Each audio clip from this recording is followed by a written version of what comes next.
Na naman pong COMELEC, PNP at AFP, handa na para sa BARM elections. May pag-uulat dyan, Bombo Saolis. Inilahad ng Commission on Elections sa COMELEC, Philippine National Police, Armed Forces of the Philippines at iba pang ahensya ng pamahalaan ang kanilang kahandaan para sa kauna-unang Bangsamoro Parliamentary Elections na gaganapin sa September 14, 2026. Sa isinagawang joint committee hearing ng Bangsamoro Parliament, iniulat ng COMELEC na magsisimula ang campaign period sa July 30 at magtatapos sa September 12 habang nakatakda ang halalan sa September 14. Ayon sa poll body, umabot na sa 2,393,202 ang bilang ng mga rehistradong botante sa BARM na boboto sa 1,186 voting centers sa buong rehiyon.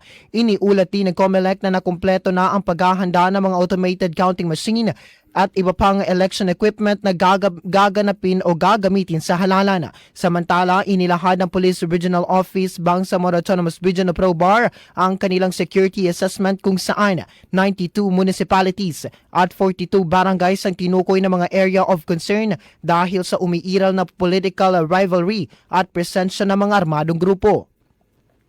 Upang matiyak ang mapayapang halalan, magpapakalat ang Philippine National Police ng 7,991 na mga tauhan ang magbabantay sa mga voting center, tanggapan ng COMELEC, checkpoints at iba pang election-related facilities.